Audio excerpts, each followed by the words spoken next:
And without any more hesitation, please welcome Greg to the stage. Thank you.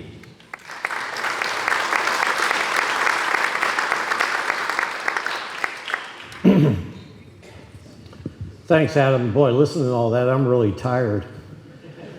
I had to jump out of the College of Fellows, demystifying the fellowship, to come over to this. And one of the things that we stress is the use of gray in the application. So this looks perfectly clear on the monitors. When we get up here, it's a little bit fuzzy. So now you know why we don't like to use gray. But we'll see what we can do. How many of you are involved in mixed-use buildings? Okay, would it shock me? Would it shock you to have me tell you that I would think all of you are?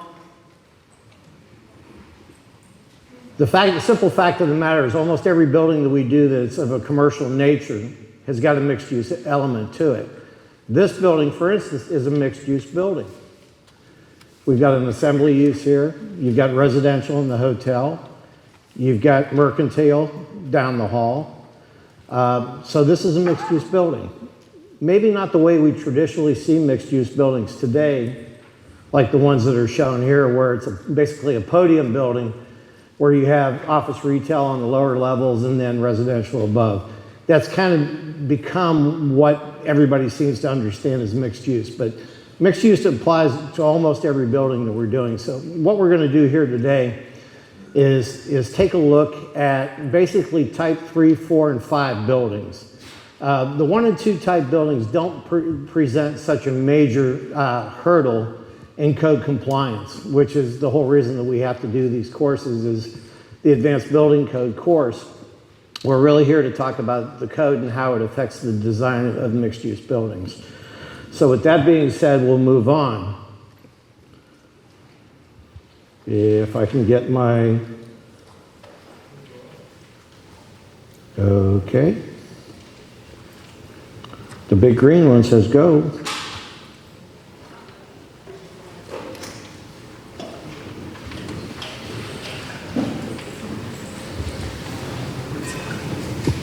Do you have another one?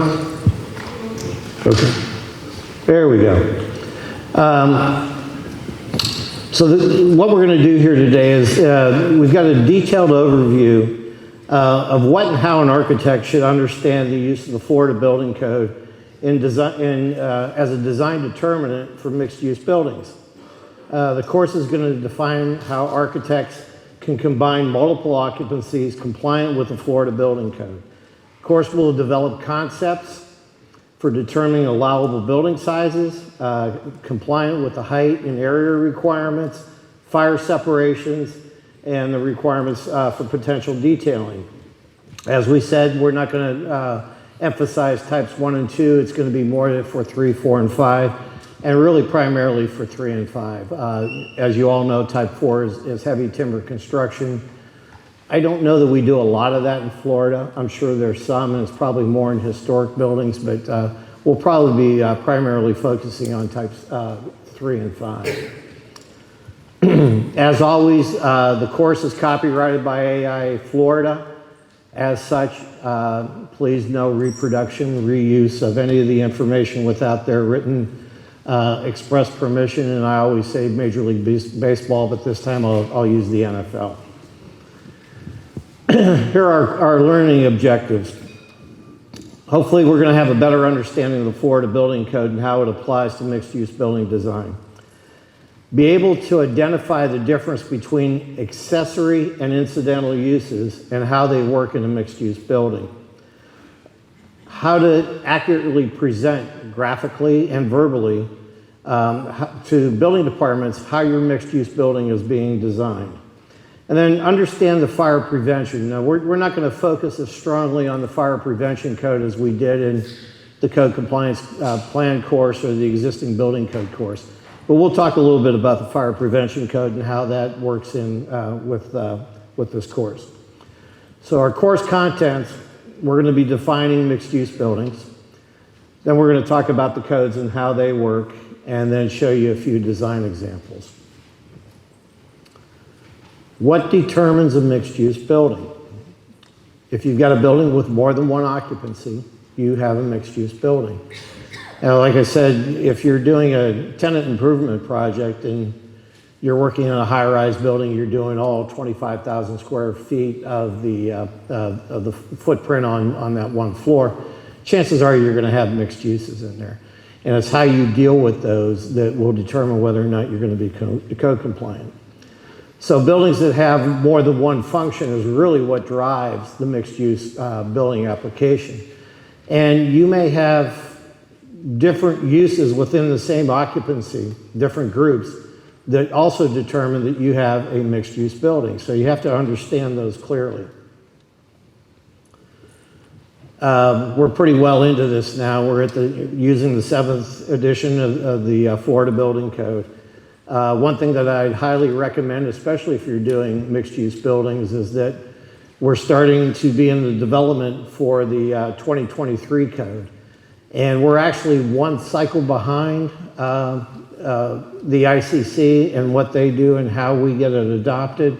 Where's Rick? Is Rick in here?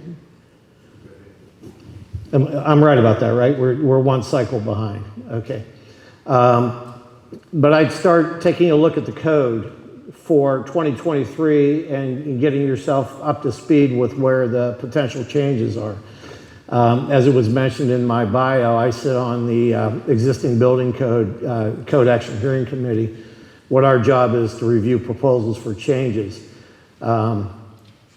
We didn't have a lot that we approved this year, but there are some changes, and I'm sure the other sections of the building code did pretty much the same thing.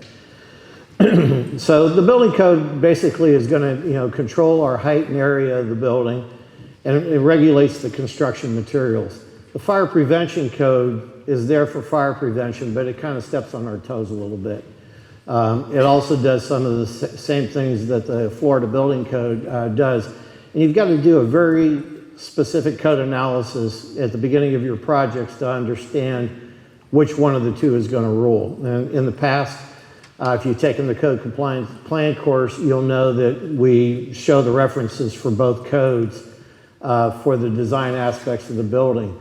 We're trying harder and harder to get the fire prevention code and the building code to pretty much agree with each other, which hopefully, I don't know how you feel, Rick, but maybe then we could get the fire department out of this. I'm sure everybody has a good time with the fire department, right? Yeah, I would think so. We start with chapter 3, just like anything else now. That's said that you've gone through chapters 1 and 2 and you're familiar with definitions in the administrative section. But we're going to start in chapter 3, and we're going to get all our uses and the way that the building is going to be used and categorized into the occupancy classifications.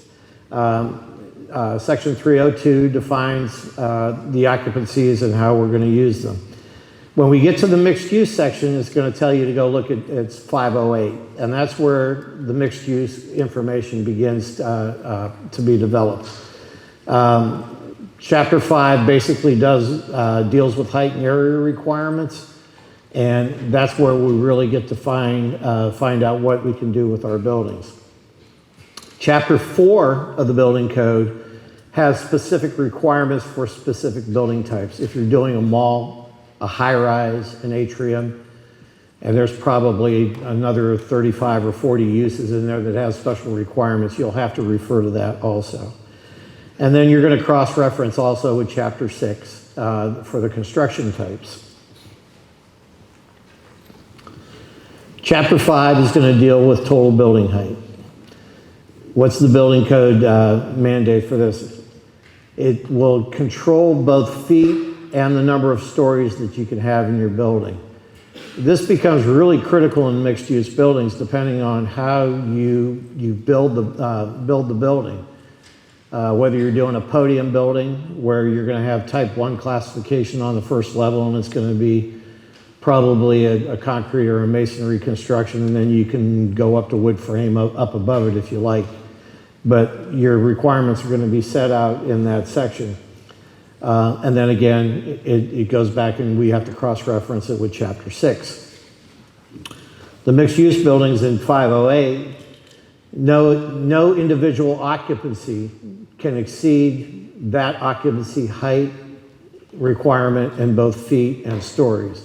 So you're still going to go back and cross-reference those. Again, if we're doing a podium building and you're doing retail on the lower level or parking, you meet the requirements for feet and stories on that level, and then whatever you do up above, whether it's residential or office or whatever, you meet the requirements of that specific occupancy.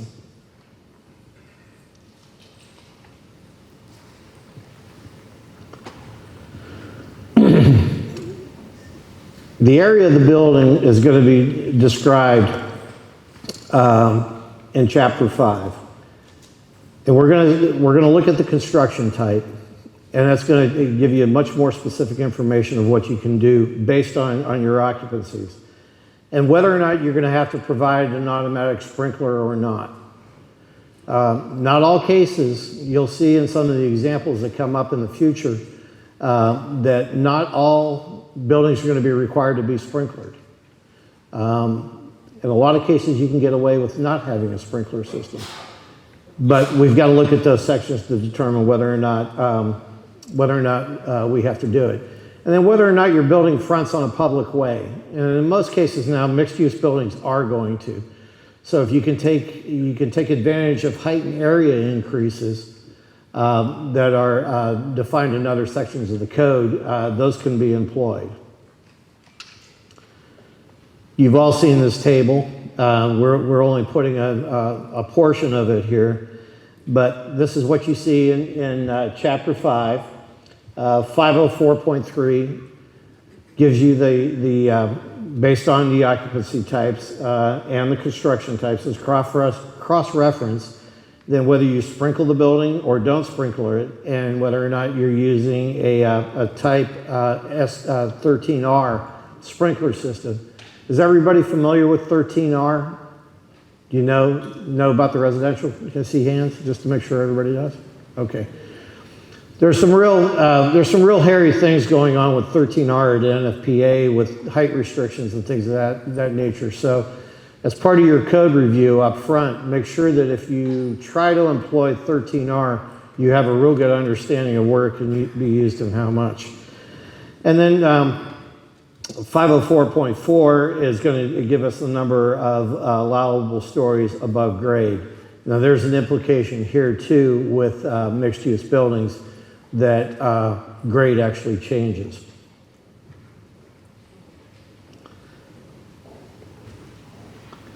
The areas that you can use, again, are spelled out in 506.2.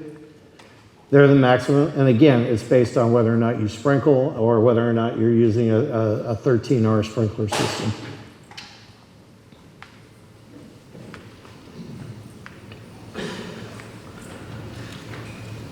Chapter 506.2.2 will talk about a mixed-use occupancy for single stories. The restrictions that are there obviously may or may not be as severe as multi-story buildings, but you've got to research that and have an understanding of what your separations are required to be. There's an equation, 5-1, that we'll look at in a few minutes that applies to the mixed-use occupancies for single-story buildings. And then for the multi-story, you look at 506.2.4. Equation 5.3 will also inform you about what you can do height and area-wise. We're dealing with, for the most part, in this case, with stories that are 3 or less. Here's 5.1. This equation is used as a determinant on what you can do for allowable area. And A sub A is for the allowable area of the building. And remember, we're doing single story with multiple occupancies. A sub T is the tabular area that you find in 506.2, whether it's non-sprinklered, has the single story sprinkler, or you're doing a 13R. NS is the non-sprinkler tabular form. Now you're going to have this in your equation, whether your building's sprinklered or not. So it is a factor in coming through with this calculation. And then IF is the increase factor that you can use based on your separation of the building on all four perimeters of the building and how far it takes you to a public way. We've gone through that in the code compliance course in the past, so I refer you back to either that course or the building code to take a look at that calculation. It's a little bit cumbersome.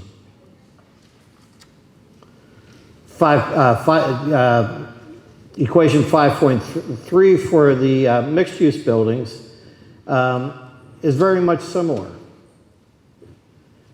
We're still doing the tabular areas. The allowable area that's factored in 506.2 for non-sprinkler is still used. The calculations look very much similar, but you'll find out in a few minutes how they differ. As always, the Florida Building Code has exceptions to the rules that are there. So under 506.2.4, the exceptions are that buildings designed as separate occupancies under 508 and are equipped throughout with a sprinkler system and have a total building area where the ratio of the aggregate sum of each story divided by the allowable area of each story in accordance with equation 5.3 is less than or equal to 4. That ratio, we'll have some examples and you'll see how that works. But all three of these items have got to be there in order to use the exception. Construction types. I'm sure we're all pretty familiar with those, but we'll go through them just as a course of action here. Type 3, all the exterior walls are non-combustible. You can use fire retardant treated wood, so there's still the opportunity to use wood in the exterior walls, but it does have to be fire retardant treated. And the interior can be any materials permitted by code. Type 4, exterior walls are non-combustible again, but we're dealing with heavy timber construction in this case, especially on the interior elements. And then type 5 basically is any material that's permitted by code. Type 5 is what we use primarily for residential construction. Of course, each one of these has an A and a B with it. The type A and under any one of those three categories is more heavily fire protected use of the code. Type B is obviously a little less stringent. And in some cases, you're not having anything fire rated. I think though that even in type 3B, the exterior walls are still non-combustible. So you've got to make sure you have an understanding of those also. When we're doing mixed-use buildings, you always want to start at the lowest common denominator. So when you start to go through your calculations and start to figure out what area can I use, what construction classification I can use, start off with 5B. Unless you've gone through this 1,000 times and you can say, oh, I know 5B is not going to work. I got to start with 5A or bump it up to 3B. Start at 5B because you're going to find that a lot of the buildings can meet the 5B requirement. Don't assume your construction type. Do the calculations, and again, lowest common denominator. Start at that type 5B and see where you can work. And then your occupancy separations. There'll be a table that we'll look at later that shows the occupancy separations. Begin with the non-separated uses and just see what you can do with those. If you have special provisions that rule any one of those separate occupancies, make sure you have an understanding of those. And then from there, you work up. If 5B doesn't work, you jump up to 5A and see if that works. 5A doesn't work. If you can go to 3 and you're going to do heavy timber construction on the interior, then you can go up to 3B and 3A, or I'm sorry, 4B and 4A. If you're not going to do heavy timber on the interior, then you immediately go to 3B or 3A. Use considerations. This is It's kind of funny, when we submit these courses for approval from the Florida Building Commission, we have an architect who reviews what I've prepared for the class and tells me what I've missed or if I've got something wrong. And believe it or not, they help out with grammar sometimes too, because I'm not always the best grammatical person. But one of the comments that came back from our reviewer was that this is something that even a lot of plans examiners don't fully understand. It's the difference between an incidental use and an accessory occupancy. Those things are really vital for you to understand. The incidental uses usually have some type of fire separation requirement in their construction. They're limited, as in table 509. 509 spells out probably, 15 or 20 different uses that are considered incidental. Now, there are things like a boiler room in some type of manufacturing plant. It can be accessory to that use, but it's going to have a separation on it. You're still in a mixed-use building, but you will have a fire separation between those two uses. And then the fire barriers are going to comply with Chapter 7. Now, one thing that's very evident with mixed-use buildings is that you've always got to be looking at Chapters 7 and 9 in dealing with these different types of uses. Now, the accessory uses that could be just about anything, and you have to classify those uses separately. So if we're doing an office building and you've got a training room that seats 76 people, do we still have a business occupancy? Accessory? Assembly. Good. That's exactly right. 75 is the limit, and then you've also got a square footage limit. If you exceed either one of those, now you're in a different classification. So you have to make sure that you understand those. If you have, I'm currently working on an amenity center, and I have 2 offices in there. Those 2 offices I can classify, if I want to, under the assembly use for the amenity center, or I can keep them as a business use for the office use. We're going to be, again, restricted by maximum height and area as to what you're allowed to do with those uses. And the aggregate area of any accessory use cannot exceed 10%. So if you have business accessory uses and you have, let's say, a mercantile use, each one of those can be limited to 10% of the total floor area. You can't, and then you can classify them separately. And then whether or not you have to have a separation between those 2 uses depends on the occupancy separation table that we'll show in a few minutes. Again, we've got to go back to Chapter 4 and determine whether or not you've got any requirements in the occupancies that you're using in your buildings that would fit under Chapter 4. And for instance, you're doing an office building, you've got an atrium. That atrium is under Chapter 4. So you've got to meet the requirements that are suggested there. Non-separated occupancies will fall under 508.3. You're going to classify those individual occupancies, and whichever one is the most restrictive is what you're going to use for your maximum height and area for the building. Separated occupancies are under 508.4. Again, individually classify the occupancies. We'll have ratios in this case where if you're in the allowable area of the ratios of actual to permitted, the ratio has got to be less than 1, not 1, less than 1. And we'll see some calculations of that in the future. And the maximum height is going to be determined by the occupancy of the construction type. Fire barriers, again, in accordance with Chapter 7.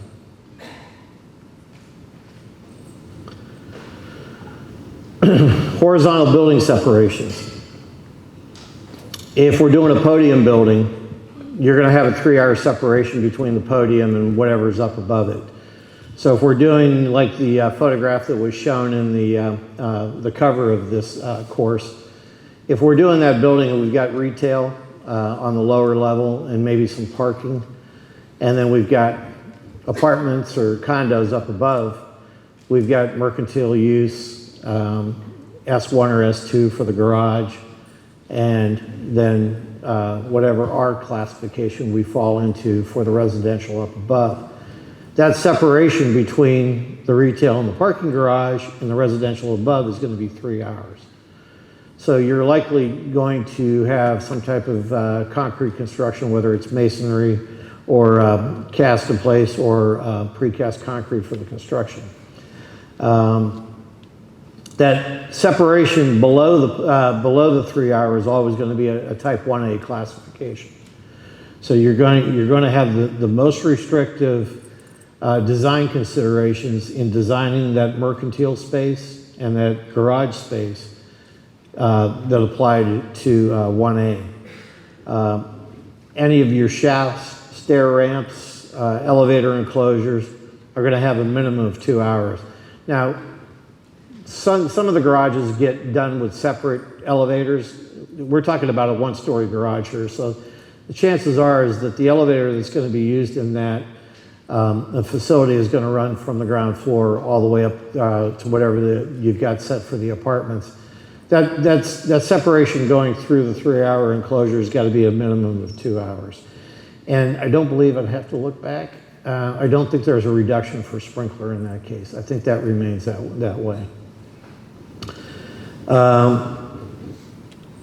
Again, you have to look at the assembly uses. As long as you've got an occupant load of less than 300, or if you're in a business, mercantile, residential, or storage, utility type use, that horizontal assembly is going to apply.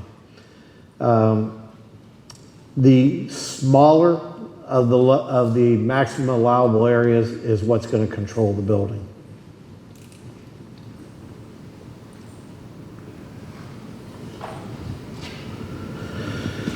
All right, we're going to go into incidental use in a little more detail here. As we said earlier, they're basically support spaces for the main occupancy classification. So like we said, we've got a manufacturing facility and we've got a boiler room. That's an example of an accessory use. They all require a fire barrier, and that's shown in the table. Automatic sprinklers may or may not be required, depending again on the uses and the separation requirements. And then you're limited in the size of that accessory use, incidental use, to the height and area requirements of the main occupancy. As you can see, there's some samples there of what we're considering incidental spaces, and those come straight from the table. Again, 10% of the floor area. They cannot exceed 10% of the allowable floor area. Here's a little bit of a graphic of what we're talking about. So we've got some type of incidental use with a main occupancy. And that area is less than 10%.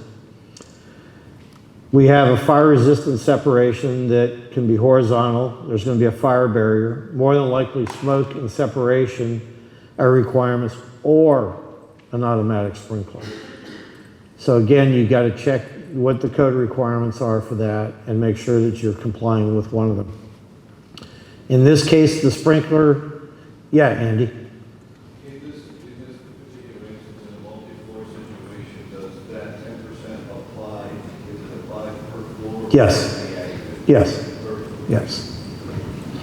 Yeah, pretty much the code takes everything on a 4x4 basis. And you have your, except for maximum height and maximum area of the building, everything else is set up on a horizontal level. But even the allowable areas are on a floor by floor basis. And then there's separate uses for multi-story buildings. But the sprinkler, depending on what the table will tell you, you may be able to eliminate the separation between the incidental use and the main occupancy. Yes?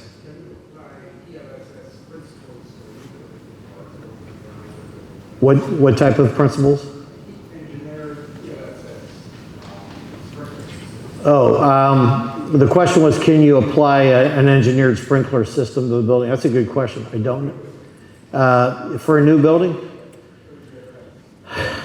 From my understanding, and Rick, maybe you can back me up on this, you've got to have Chapter 13 sprinkler. I don't know that, I mean, they've got to be engineered by a fire sprinkler contractor, but I don't know if there's anything outside of what the requirements for Chapter 13 and 13R are.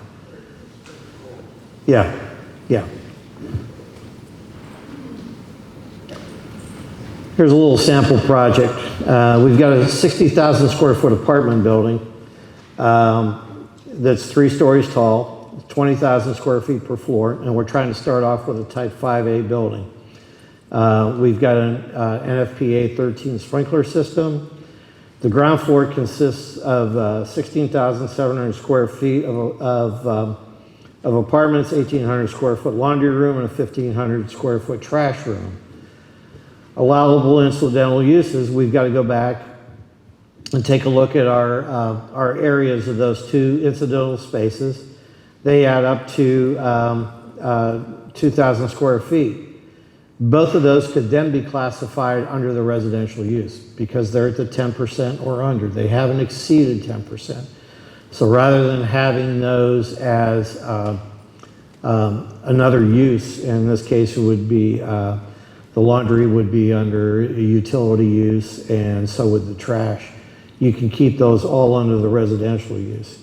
In this case, fire-rated walls would not be required because we've got the sprinkler system. We've got the NFPA 13 sprinkler system in use, so we're not having to worry about the fire rating, but smoke protection will still be required.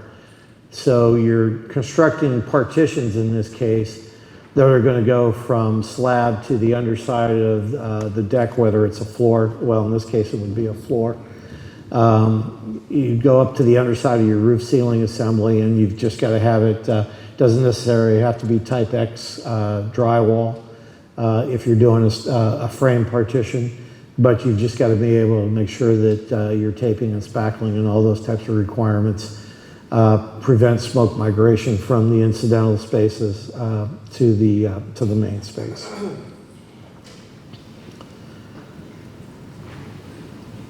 Now, accessory uses, these are the ones that are ancillary to the main occupancy. Again, we've got a 10% limit. They may or may not be required to be separated, and it all depends on the table, which we'll look at in a different slide. The only place that you do have a required separation is when we start to get into hazardous uses. So if that accessory occupancy falls under one of the hazard categories, or an institutional type 1, or an R1, R2, or R3 dwelling units, not the whole building R1, R2, and R3, but just the dwelling units, contiguous to that accessory, you're probably going to have some separations. Again, allowable height and area are determined by the main occupancy. So another example with some accessory uses. We've got a 12,000 square foot retail building, which is type M for mercantile. Non-sprinklered, type 5B. The retail is 10,600 square feet. You've got a 200 square foot office and a 1,200 square foot storage room. So the aggregate area of the accessory uses is 1,400 square feet, so we're less than 10% of the building, so we're okay there. And the design does not meet the code. Did I screw up? No, I'm sorry. 1,400 is more than the 10%. Yeah, thanks, Melody. I got to see if I'm awake. We've exceeded the 10% in this case, so you're either going to have to reduce the storage area or increase the retail. You've got to balance those two. Somewhere you've got to find 200 square feet to take down. Mixed occupancies in small assembly spaces. Assembly spaces with an occupant load of 50 or less persons can be classified as a business occupancy. Likewise, if you have a room or a space that has 750 square feet and is an accessory to another occupancy, we've got an office building, you've got a conference room that's 749 square feet. That can be used as a business occupancy. You don't have to classify it as assembly. In educational uses, similar type thing. Rooms or spaces that are used for assembly are classified as educational and not assembly. So you're not having to worry about separation occupancies there. And then accessory to a religious assembly or an education area, it's not a separate occupancy as long as the occupant load is less than 100 people for that space. Okay, we'll take a look at the allowable building size. And we're going to look at most restrictive occupancies applying here. You've got to look at fire protection. You're going to look at the building code under Chapter 9 and the Florida Fire Prevention Code, Chapters 6 and 13. Take a look at those and see what they tell you. And then again, we're restricted under Chapter 5 for the allowable height and area. The egress that's required from these spaces is the egress requirements of each one of the individual occupancies. So your travel distance, the width of corridors, all those types of things are mandated by whatever the occupancy use is. Same thing with the egress requirements. When you look at table 508.4, you may or may not have separation between the occupancies. If we have a hazardous use, more than likely you are going to have that separation. So let's look at a non-separated example and see what we have. We've got a one-story strip office building. Total building area is 75,000 square feet. And for whatever reason, we decided not to start at 5B. You know, we may have a developer that says he wants a low slope roof on this thing instead of doing a trussed roof. So we're starting right off at 3A. We've got 50,000 square feet of retail and 25,000 square feet of business. So we are, we've got a third of the building is in the business use. So we really don't have accessory uses here in the building, but we may have non-separated occupancies. So when you look at 903.2.7, mercantile uses that are greater than 12,000 square feet require a sprinkler system. So we're going to look at an NFPA 13 to sprinkle the entire building for this use, but there are no fire barriers that are required. And part of that, again, is looking at the table. The separation between mercantile and business is for 1 hour. The fact that you're using the sprinkler system allows you to reduce that to 0 hours. So there's no separation between those uses. Excuse me.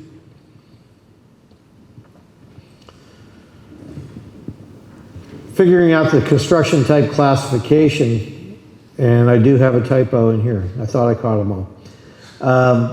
We're going to start out with 5B and 5A, and you can see here that the allowable square footage for a type 5B under the business occupancy is 36,000 square feet, and the same thing for the mercantile. The mercantile exceeds it, so we're not going to use 5B. And whoever the smart guy was that was doing this building recognized that right off the bat, and that's the reason why they jumped up to 3A.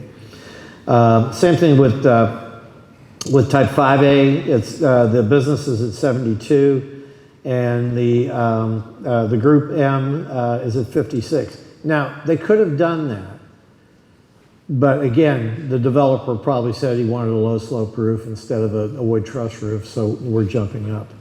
And that's where my typo is. We've got type 2B shown there, that should be 3B. The 3B requirements are 76 and 50. Those could be used, except that the mercantile, which is larger, is limited to 50, so we're not using that. And then type 3A tells us that both uses fit under the allowable area, so it's a type 3A building. And it's a pretty smart architect that started off with 3A.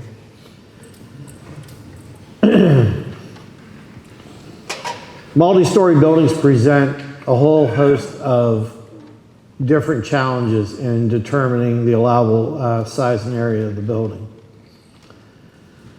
Let's look at some non-separated occupancies in a multi-story building. We've got a 3-story urban building. Total building area is 84,000 square feet. So we've got 20,000 on the first floor, 20,300 in retail, 2 coffee shops that are 700 square feet each, 2,000 square foot takeouts, and a 1,300 square foot administrative office. You know, this might be something like DeVry or one of those educational uses that we could use everything for business. The second and third floors are 25,000 square foot each of office. Under 508.4, there's no separation required between the uses, provided that we're using a type 13 NFPA 13 sprinkler throughout the entire building. Now, if we didn't do that, we probably would be having separated some separations between the uses, especially on the first floor. We'd more than likely reclassify these uses and have them under their separate headings.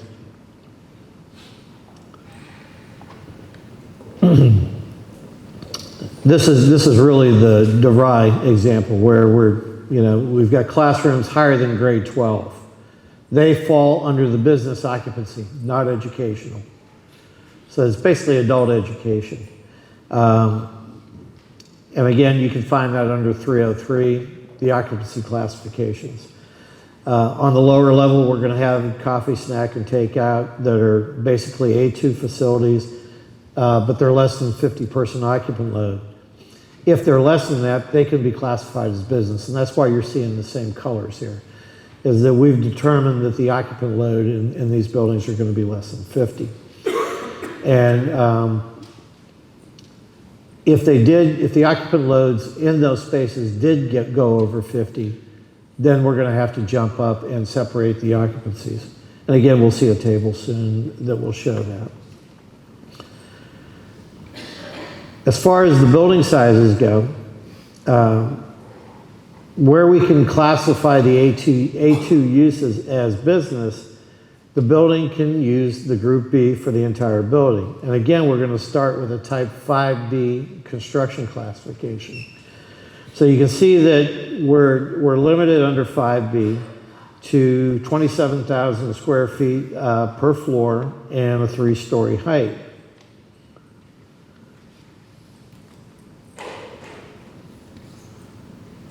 But with the size of our building, the 5B is not going to work.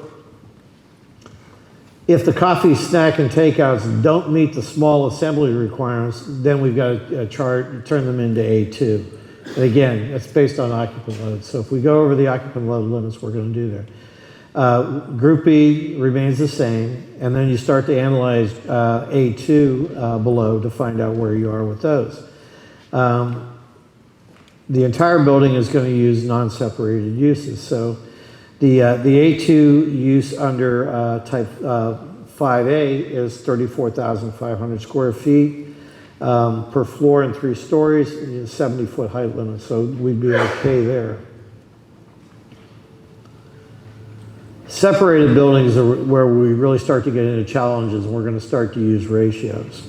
How we doing on time? We've got plenty. Each occupancy is going to determine the separations that are required in a mixed-use building.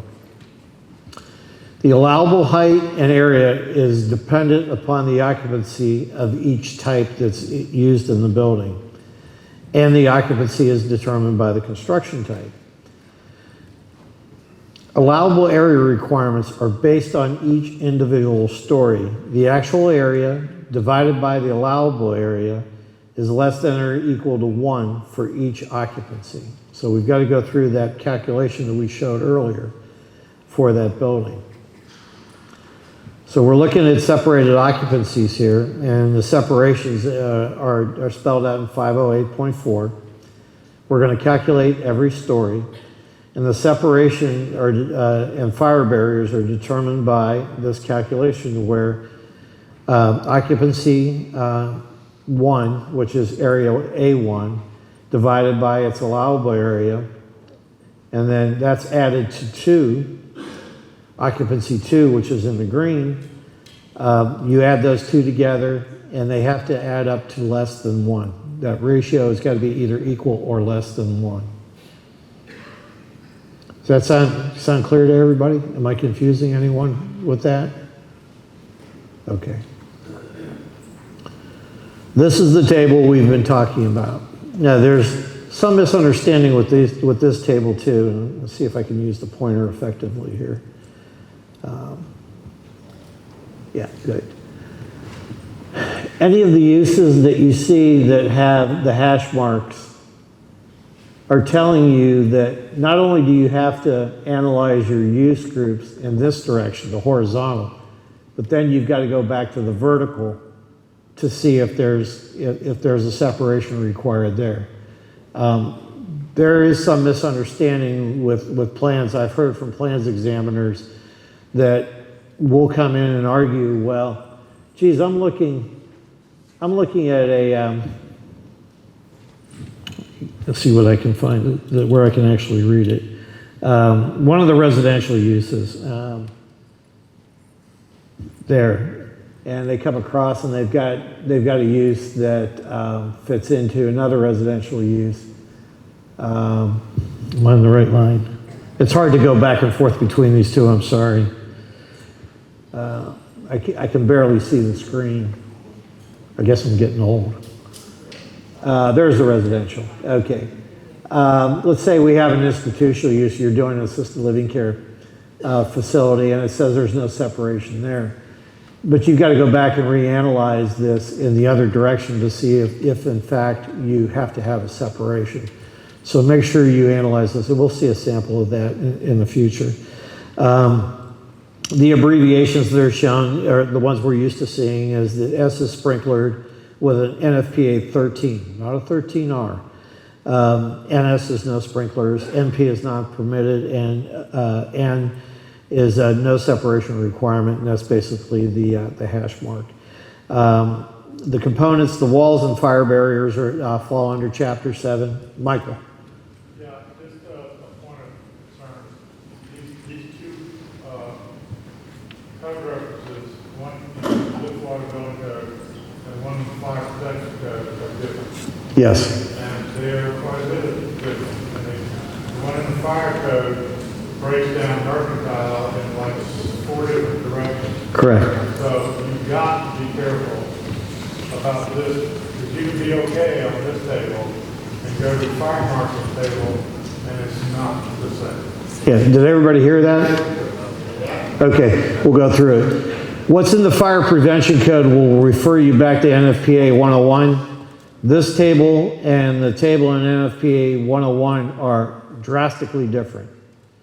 We didn't go into it for this use, but Michael pointed out that, for instance, the mercantile, we just have one use for mercantile. It's M and that's it. The NFPA 101 has 4 different types of mercantile based on size for the most part, and their hazard classification. Well, yeah, and the one that takes precedence is going to be NFPA 101. So you've got to make sure you cross-reference both of those tables. For this use, we decided just to stay with the Florida Building Code and not get too much in the prevention code. Any horizontal assemblies that we have, you got to look at section 711. That's not a grocery store type thing, but you got to go look there. Okay, let's have a little example here for a single-story building. The total building area is 70,000 square feet. Under Chapter 9, 903, automatic sprinkler system, when we start to use, take a look at the tables, light manufacturing, which falls under the F1 use. If you have an area of over 12,000 square feet, you have to use the NFPA 13 sprinkler system. The business area is not required to be sprinklered. But when you get into this building with the constraints that are put on the F1 type use, you're going to sprinkle that entire building.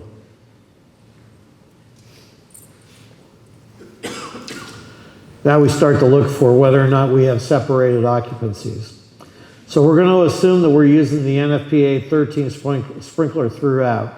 We're not calculating any frontage area increase in this, which may or may not help us when it comes to taking a look at whether or not we have to separate.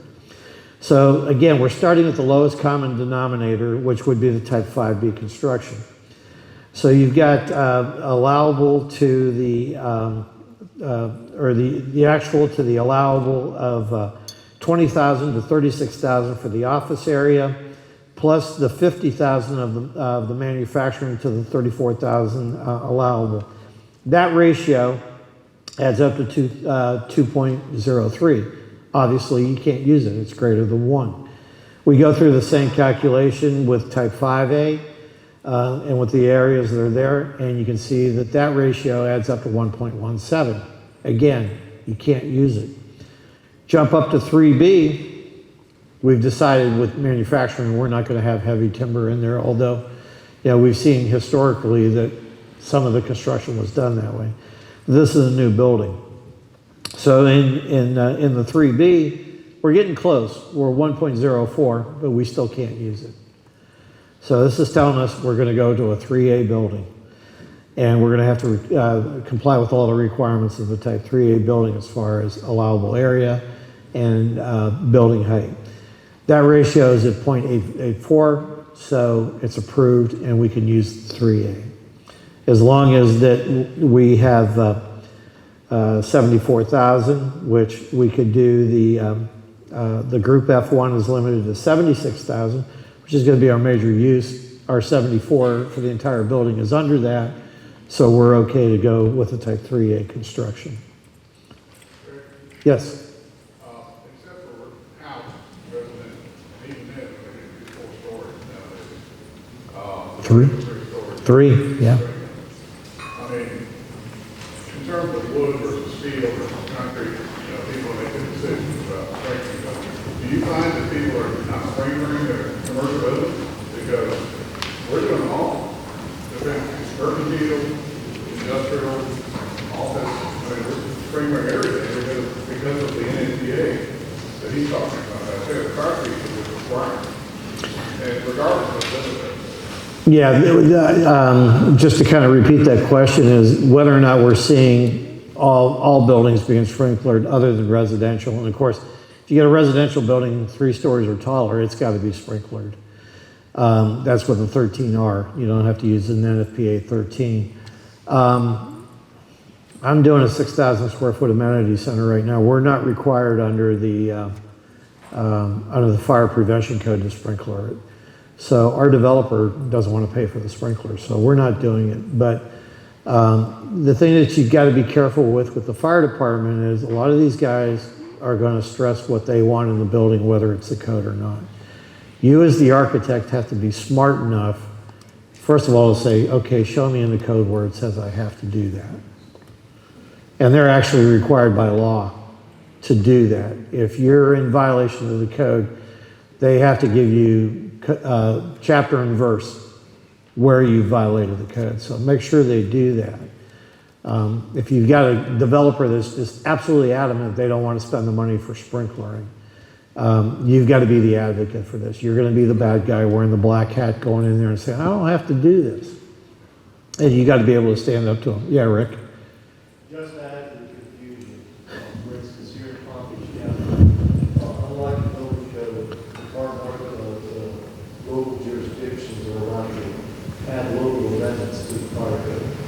Palm Beach County has a local amendment that says any non-residential building with 5,000 square feet is going to be strictly impaired. And you've got the clause that says it's at the discretion of the local jurisdiction.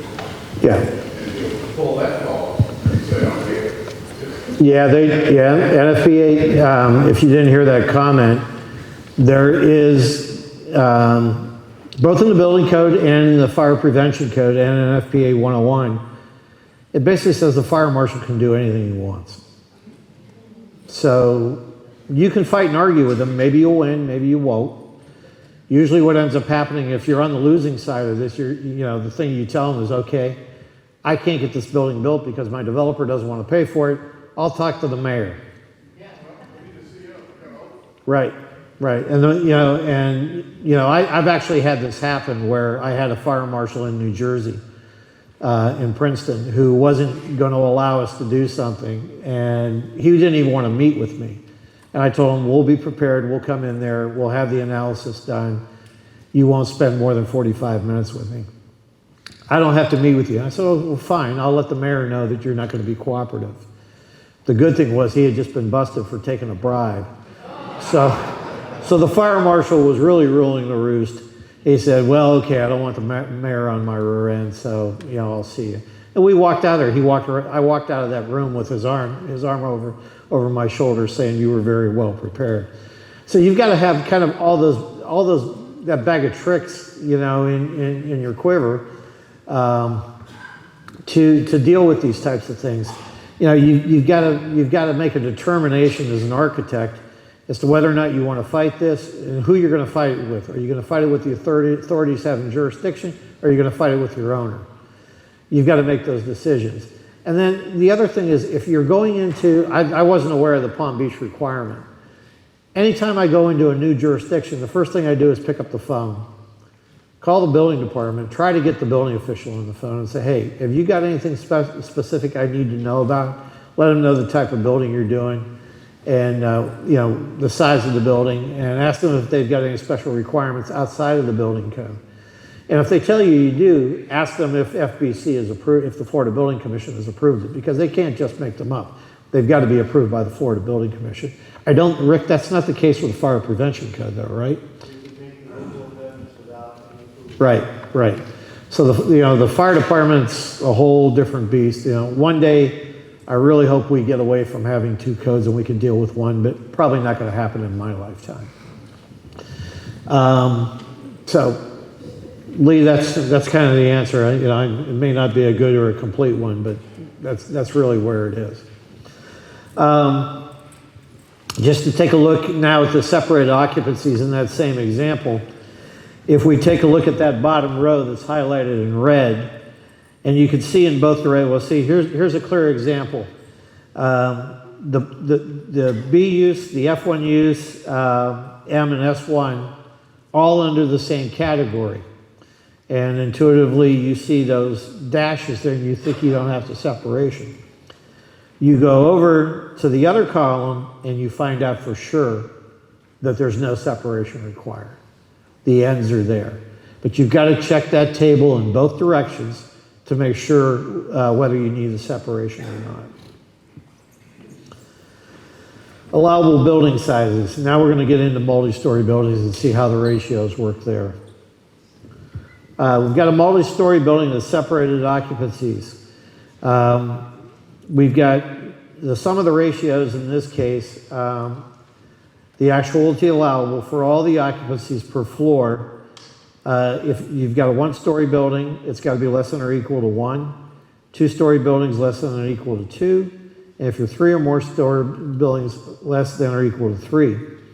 No floor area can have a ratio greater than 1 in itself, the individual floors. There is an exception where the ratio can go to 4, and I'll show you that in a second. But this is a true mixed-use building that we'll go into a little further analysis. So we've got a 4-story building.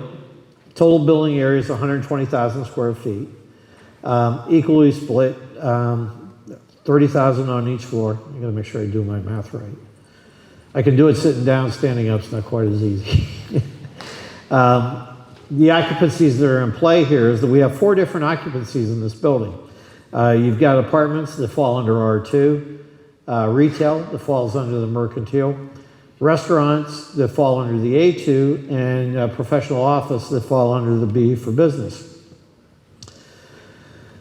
Because you've got a residential use in here, and under the building code, all residential uses are required to be sprinklered.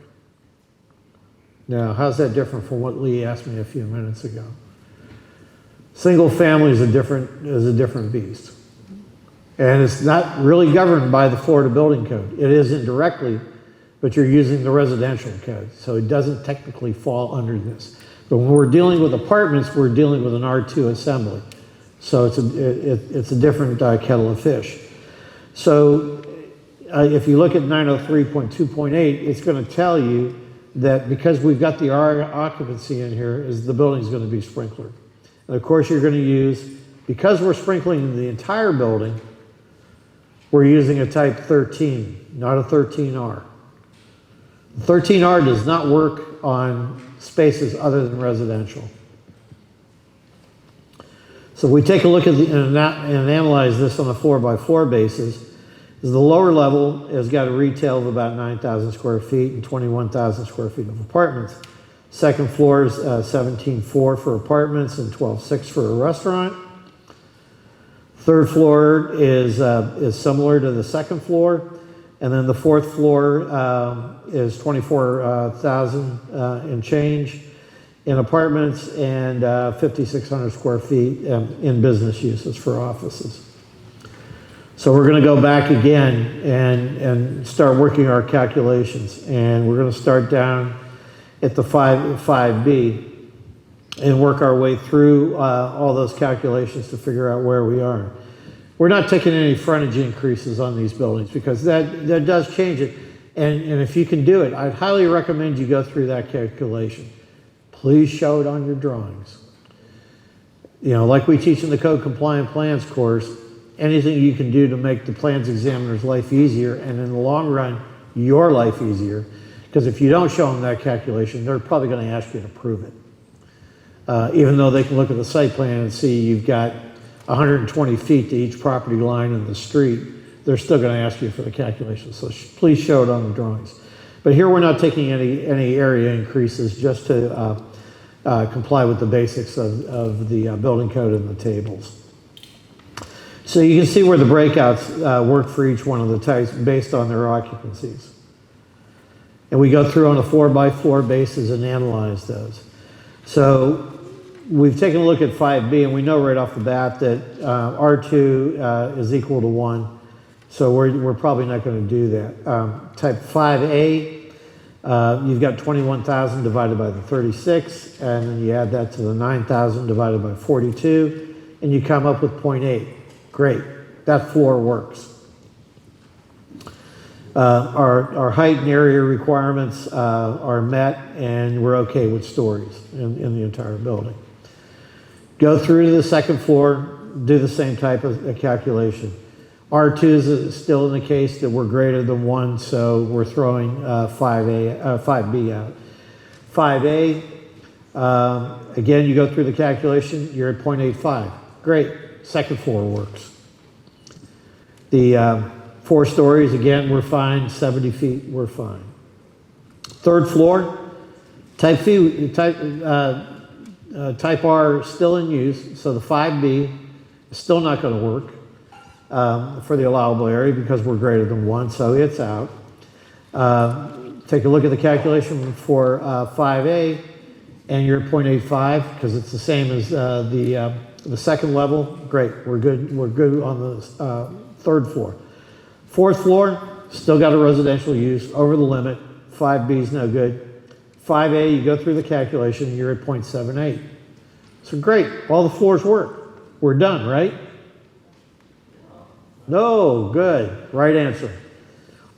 Now you got to add them all up and see where you are. So the sum of the ratios of the actual allowable areas for all occupancies per floor add up to 3.28. Guess what? 4 stories or more have got to be 3 or under. So it doesn't work the way it is right now for a type 5A construction. So now you bounce up to 3B. And you recalculate, and you find out that 3B works. Now you start looking for your separations.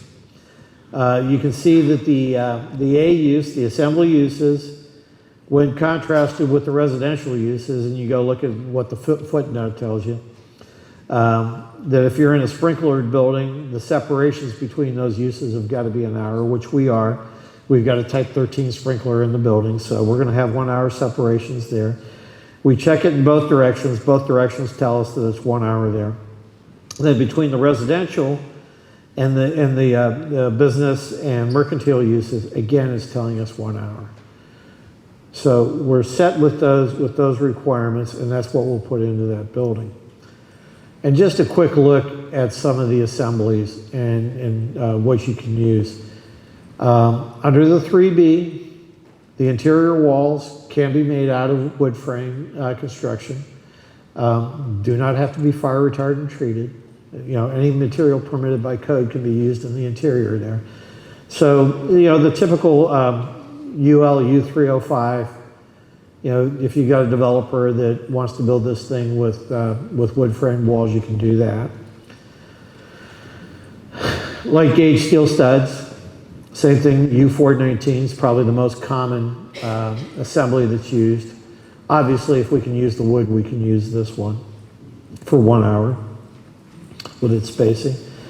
U493, if you want to have some sound separation between your uses, which, you know, if you've got a residential next to a restaurant use, chances are you're going to want to get some acoustical privacy between those 2 uses. So this assembly works. Then when we start to look at floors, we're looking at probably one of the worst case scenarios where you're ending up with eye joists, which I try never to use construction with eye joists because getting ductwork through them and everything else is a nightmare.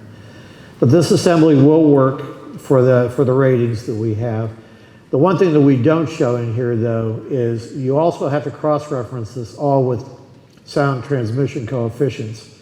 When you're in multi-story buildings, and Ed Duggar, my friend from AIA Treasure Coast, is sitting there. Ed's an acoustic consultant, an architect, and a fellow. And he's shaking his head, yes, yes, yes. Make sure you check your STC ratings on your assemblies and how you construct that floor. Because, is it still 55, Ed? STC of 55 between residential and? 50. 50? Okay. So you need an assembly that's going to get you, and then you also have to look at the impact rating. You know, heels banging on the floor, people dropping a bowling ball, whatever, you know, whoever's on the floor below you never likes hearing it, so you've got to make sure that, that you have those covered. We're not doing that as part of this course, but, you know, just as an advisory, please make sure you take a look at those. And then wood trusses. You know, another method with the same caveats. Make sure that you cross-reference these. We never seem to be in a vacuum with just one item in selection. There's always 2 or 3 other factors that you got to figure in before you come up with your final construction assembly. Certain buildings have, or certain occupancy groups have minimum requirements for when a type 13 sprinkler will be used. For instance, any A2 use, if you've got an area over 5,000 square feet, you're going to have the NFPA 13.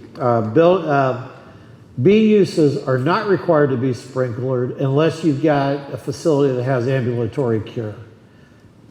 You know, and it figures, I mean, you've got a doctor's office where they're doing outpatient surgery. That's ambulatory care, and if they're under anesthesia or something and they got a fire in the building, you're more than likely, excuse me? Yeah, up to 4 people. you're going to want to have that building sprinkler so they can get out of there safe. And most doctors' offices are going to have occupant loads greater than 4. Groups A1, A3, A4, E, F1, M, and S all have an area limit of 12,000. So if you're at 12,001, you're going to have a sprinkler. And then always, any R use. Now again, it's not single family, it's not 2 family, it's not townhouses until you get to 3 stories. You get to 3 stories and you're going to sprinkle the building. But those three building types, single, duplex, and townhouses, do not fall directly under the building code. They're under the residential code. And as such, they don't comply with that requirement of all residential uses being sprinklered. All right, let's look at a threshold example. We've got a new strip center that's 8,000 square feet. All the uses are Group B occupancies.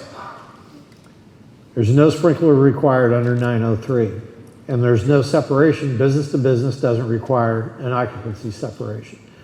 So this building pretty much is fine to go. And you know, if you go through and do your calculations, you'll find out that type 5B meets the requirement. The 9,000 square feet does not exceed the limit for allowable use in the business occupancy. So you're good to go with that use just as it is. But what happens when we change it? And this happens all the time in retail, in strip shopping centers, is that you've got stuff that's all set up for mercantile, and all of a sudden a church wants to come in and put a place for church services. Now you're into an A3 use, I believe. So you're obviously not in the same category. A2? Yeah, 3.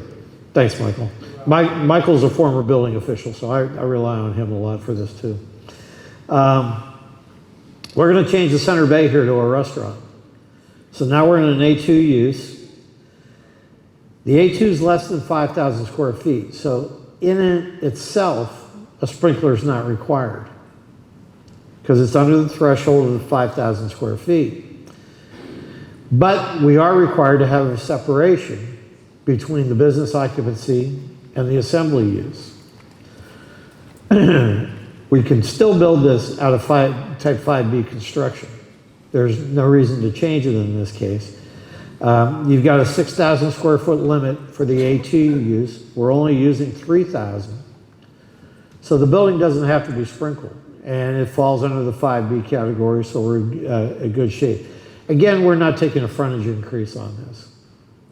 I don't think that will actually help us in any way. We're having nothing here that really hurts us, though, as far as uses in area.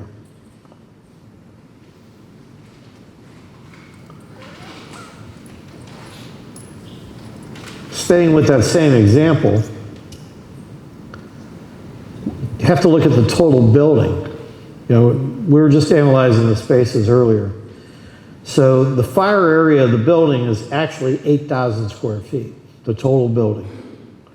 And if you're not familiar with the definition of fire area, I'd refer you back to chapter 2 and make sure you take a look at that.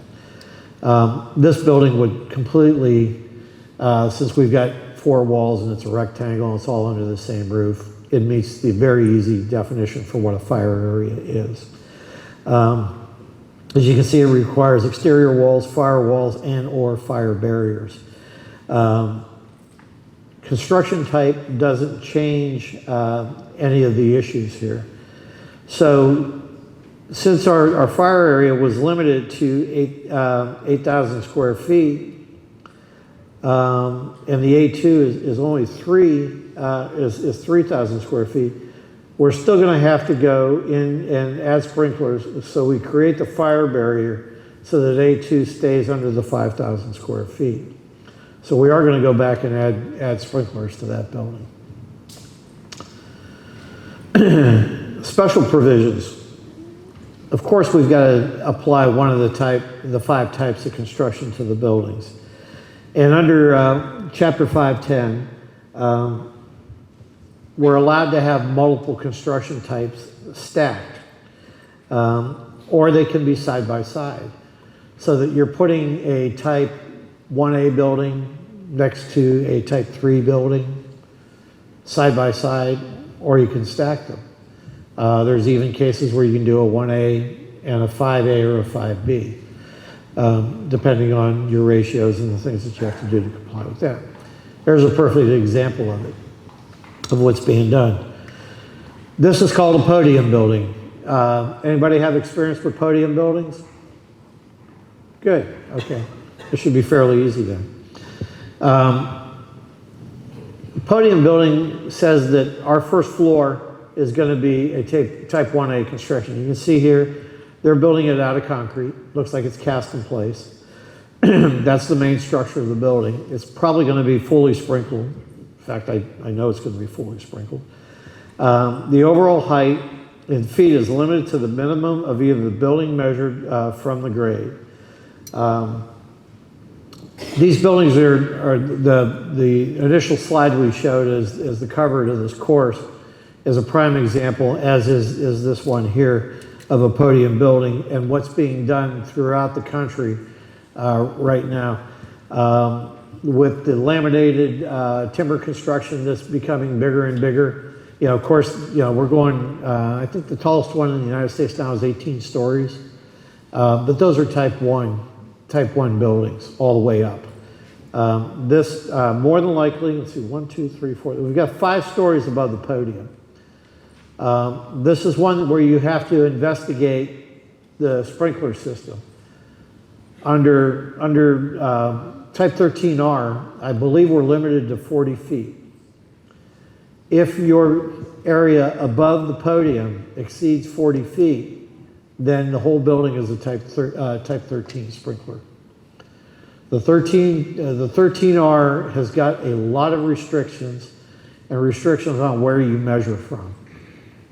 In this case, we would be measuring the stories of the apartments that are above from the top of the podium. And that's pretty much the case. It used to be measured from the grade level, which really puts you at a huge disadvantage because in a lot of cases, you can see that first level is probably 15 to 17 feet. If you still had that same 40-foot limit, you don't have much left. You're automatically either going to reduce the number of stories, which your developer's not going to be happy with, or you're going to have a type 13 sprinkler in the entire building.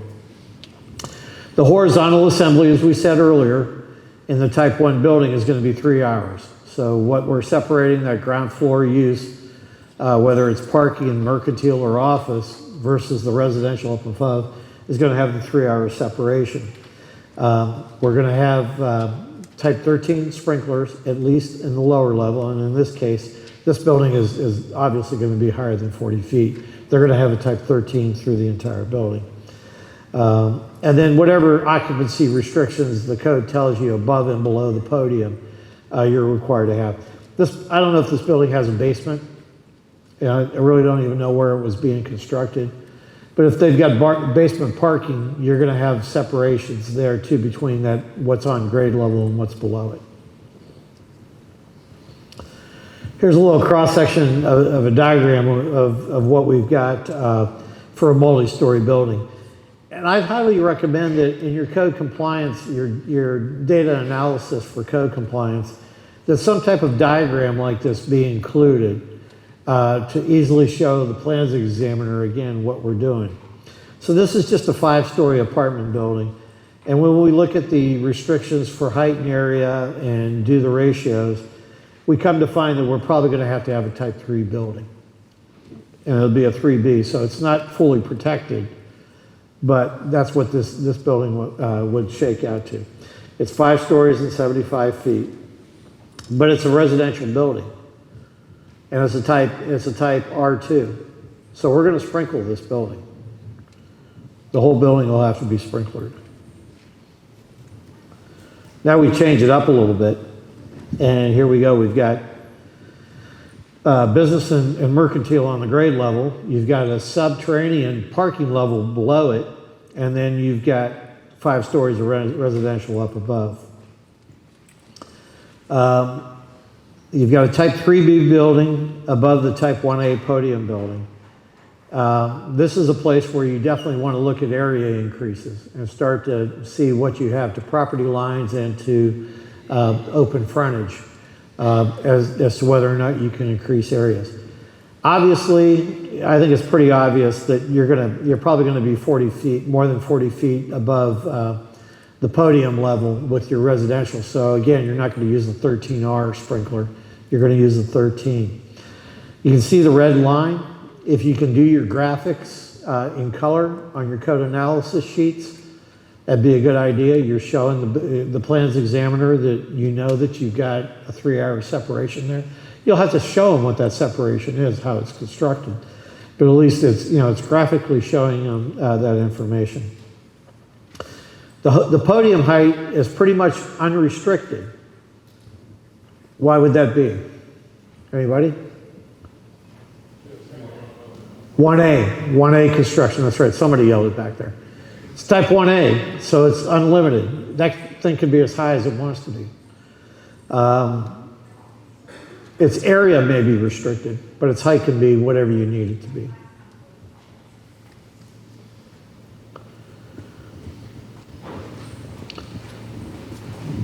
Mixed use, one thing that we'll run up against in doing these types of buildings is that your structure on the lower level may be different than what you need up above.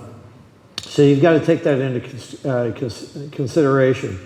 The lower level with parking, retail, assembly, you may be able to get away with longer spans, 30-foot spans or so. When you get upstairs and you start going to a wood frame construction, then you're probably going to have lower spans for what you need to do, and whether you can do those in wood or if you have to jump to concrete or steel. So you have to check as to whether or not the materials are permitted by code and go through that whole analysis. The podium doesn't necessarily have to be 1A, but I don't know of many cases when it's not. You have to go through that analysis and figure out whether it has to or not.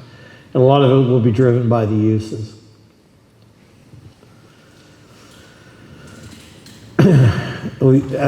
As always, we've got some special provisions. And when we've got parking below residential, you've got a single story above grade of S2, which is a open parking garage. If it's type 1, it can be open or enclosed, or type 4, the entrance has to be at grade. The group R occupancy above the parking, the number of stories is measured from the floor above parking. So you've got that 3-hour separation. For type 1A construction, you start to measure at the top of that slab, or whatever that 3-hour construction is, to figure out your height requirements for that building and the number of stories that you can include. The floor separation between the parking and the R, in this case, you're going to have the same construction type as the parking requirements. So if that's 1A, then you're probably going to get 1A up above. The hourly ratings are going to be as per 508.4. And your height and stories will comply with 903.2.11.3.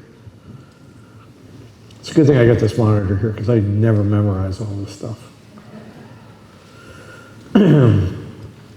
If you have open parking garage below a group A, I, B, M, or R, you can mix the types of construction. That previous example we showed you, I said open, but it's for a closed-in garage.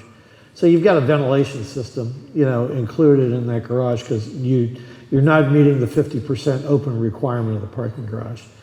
When we do have the open parking garage, that's where you can start to mix the types of construction. So the parking level is going to be 50% open, and you'd be able to use, on the parking levels, 1, 2, or 4. The likelihood is you're not going to do 4, but it's possible. And then the separation between the parking and the upper levels, or whatever the hourly ratings are required by 508.4. The upper portion is measured from the ground plane in this case for the number of stories and the height of the building. So it's a little bit different for the total building. I lost my guys in the back. Oh, are they still back here? Can you run the video for us real quick? We've got a little 2-minute video I want to show.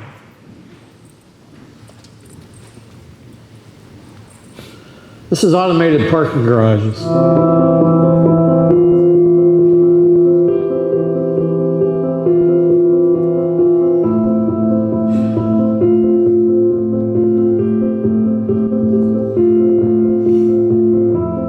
This is obviously an Arabic land somewhere.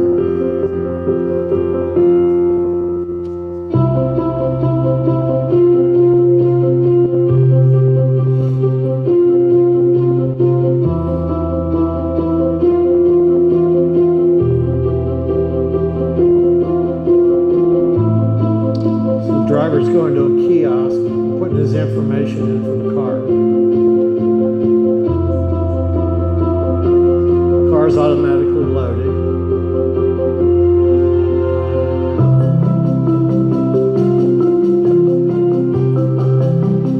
The computer determines the right orientation of the car for parking.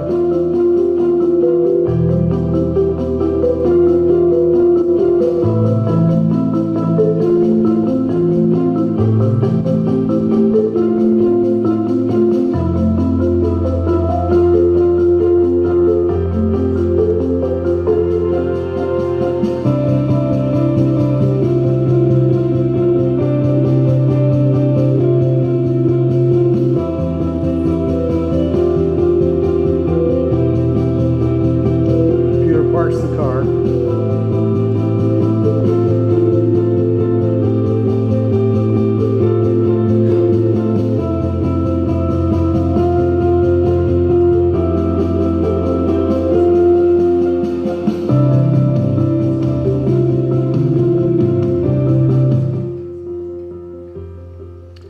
Then when the driver wants his car back, he goes back to that kiosk, he punches in his information and retrieves the car.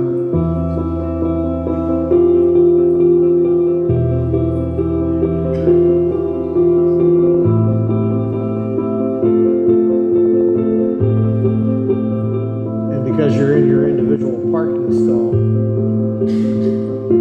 you're not waiting in a queue to get out of the garage or in front of a porte cochere.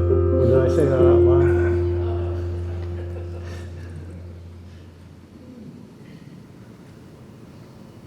And you're off, you're on your way. Now the reason why I bring this up, these are being used in other parts of the world pretty extensively. We're not using that much in the United States, but we probably should. And there's a twofold reason. Savings in time and money, from a design standpoint and a construction cost standpoint. I've got a blog on my website, and I'll invite you to go look at it if you're really interested in this. But if you're doing a multi-story parking garage, or even a single story, in an enclosed space, each parking stall runs somewhere in the range of $30,000, $32,000, somewhere around there. That runs anywhere between $8,000 and $12,000. So you're building that for a third of what you can do. And you can probably park at least twice as many cars, and maybe sometimes 3 times as many, depending on the number of stories you want to go to. That will help save. I'll get to you in a second. That will help save you. Now, the good thing about that is now you can take that savings in area and throw it into your mixed-use building.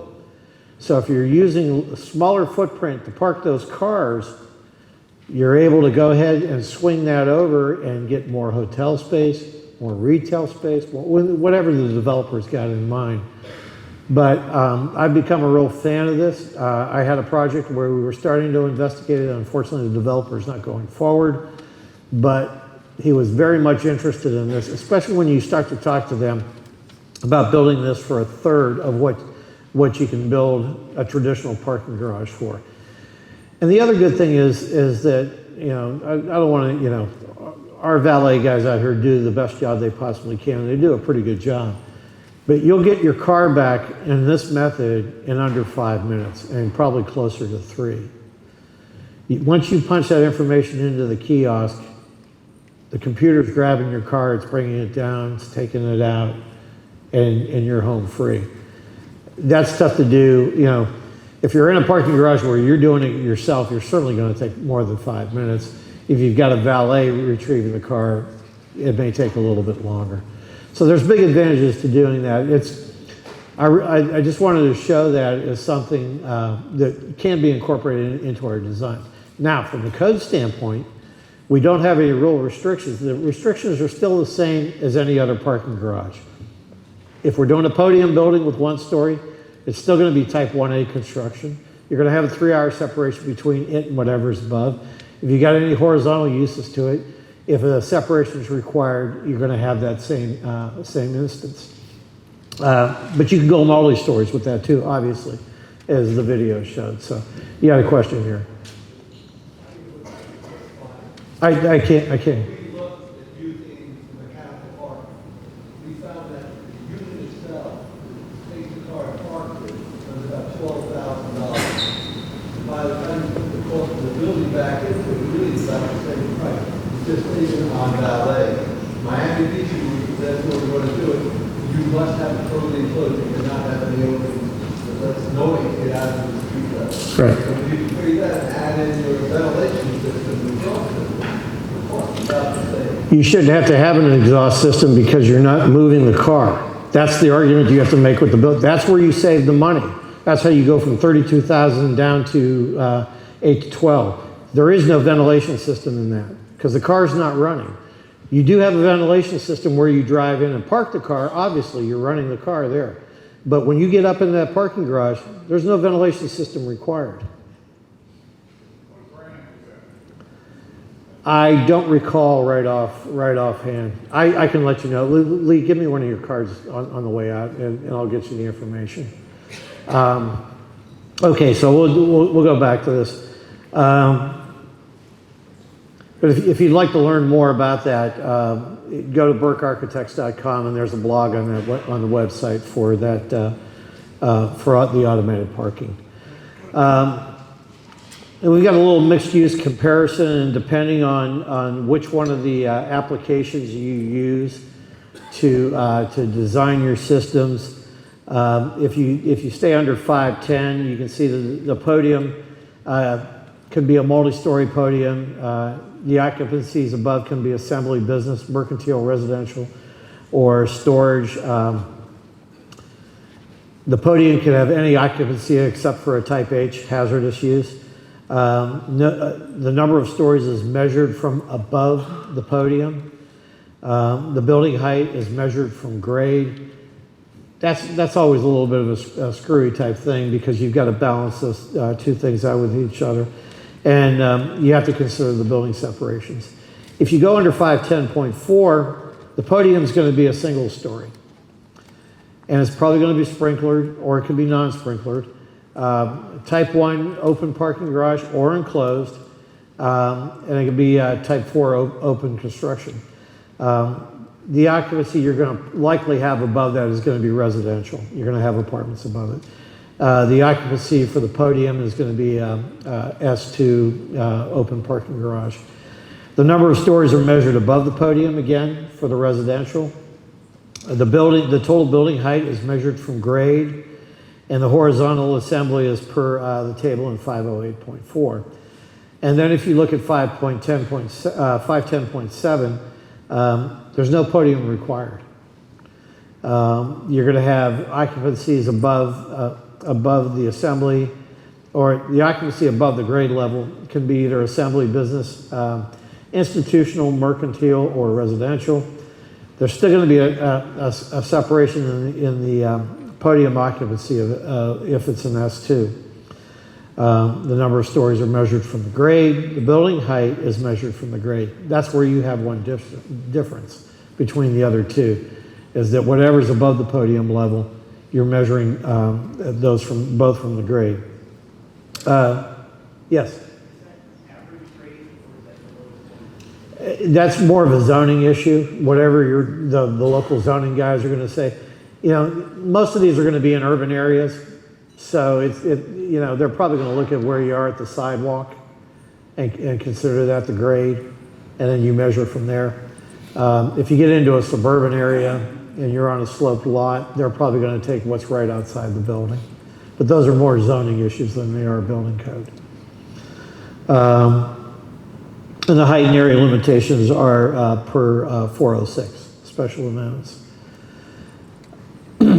For mixed occupancy comparisons, the special provisions, if you've got a business or a mercantile group below a parking garage or an S2 use, when we consider these as separate buildings, you're going to have a 2-hour rated assembly between the buildings. The occupancies are limited to business or mercantile. If you've ever been to Houston and you've been downtown Houston, most of downtown Houston is connected by tunnels because it's too damn hot to go out in the summer. I worked in Houston for 5 years, and we never went outside. Anytime we went between buildings, we'd go through the tunnels. That's all that's down there below the parking garages are business and mercantile uses. The area above is limited to S2. You're not going to be able to use any use above that. The building, there is an exception. The building below the assembly is 1 story, maybe a type 3B or a type 2 construction. Height and area limitations still apply. The S2 height and area will be per 406.5, measured from the ground, including the building below. I'm not sure how that works. S2 exit directly to the grade, so the garage is directly at grade exiting, and it's constructed a 2-hour fire-rated assemblies. Here we've got a 5-story building. Ground level parking is S2, and floors 2 through 5 are residential type R2. So you've got a couple of options of what we've got here. So we've got 4 stories. The 4 stories above the podium could be type 5A above a type 1A podium if you use 510.2. Or you can go also with a 5A above a type 4 open construction for the parking garage, or a type 1 with no podium under 510.4. Or if you do the entire building, the entire 5 stories as type 3 construction with enclosed parking. So you're going to be paying for that ventilation. And the uses may be required to be separated or not. You can do it that way. So there's always options. The code is going to allow you some flexibility in how you determine how you want to build these. Like any other design problem, you know, take the least path of resistance and go with it. We didn't go ahead and put the full amenity center in here. It's the one that I'm working on. We're just about at time where we can take some questions.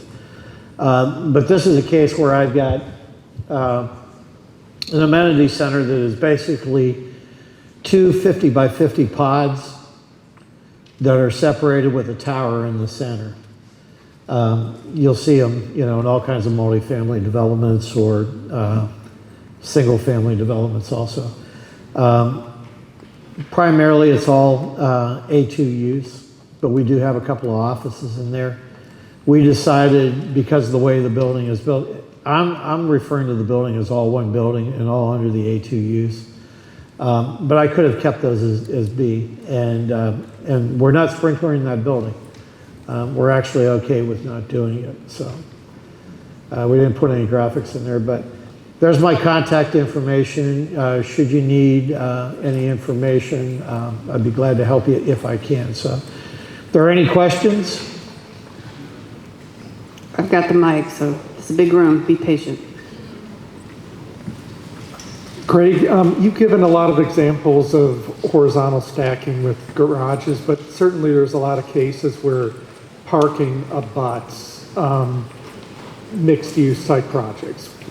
Can you just speak to any special considerations there on that mixed-use application. Well, we did have one example in there where it said your uses could either be stacked or horizontal. So you're still going to have the same separation requirements depending on the height and area limitations. You know, if you're type 1 on the entire ground floor, you're going to have unlimited area, but you may be restricted to height and whether or not you sprinkle. Greg, do you have any advice for when you're approaching a project code-wise and it's historic preservation and the preservation people show up and say, you can't do that?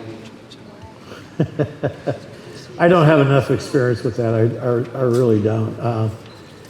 Generally, you know, you've got to comply with the requirements of the National Registry. So, you know, they kind of rule the roost on what's required.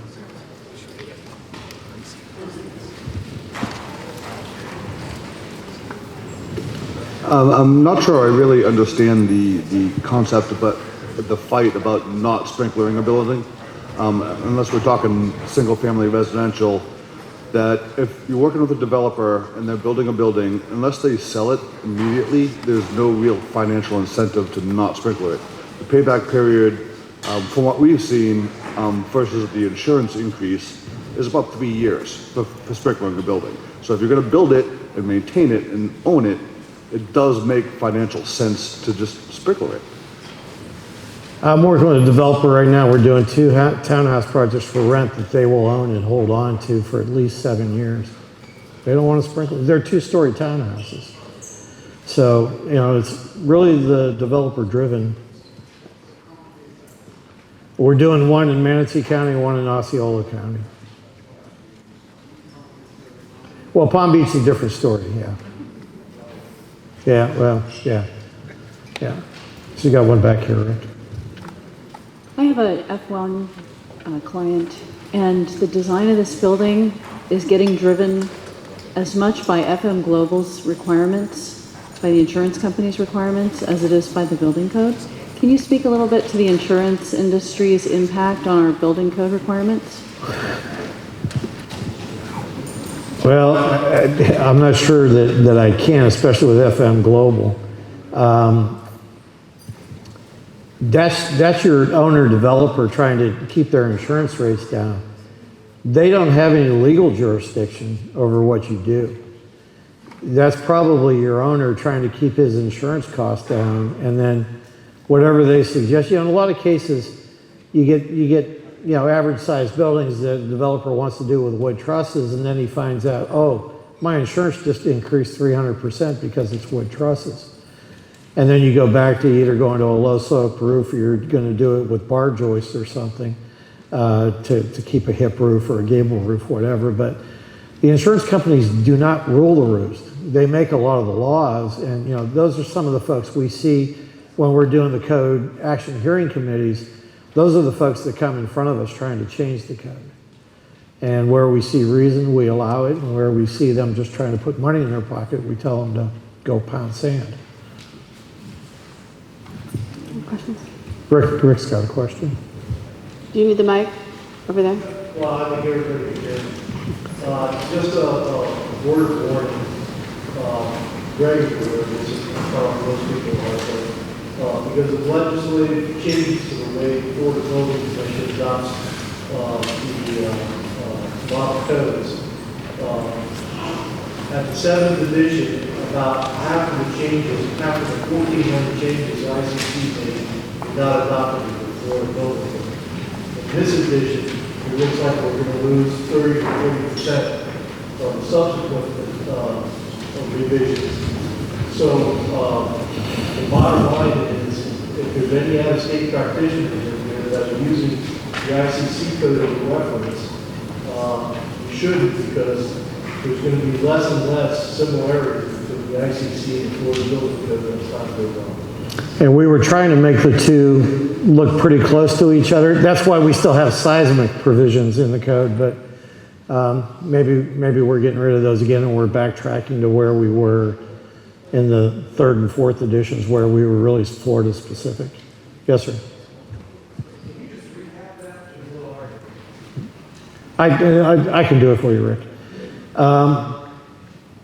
In the 7th edition of the Florida Building Code, they enacted about 1,400 changes, and or ICC did, and we only adopted a large portion of those, half of that. And what's going to happen is in subsequent editions of the code coming out, we probably will adopt less. There was a move to have both codes look almost identical, but we've been getting away from that within the last year or two. Yes, sir.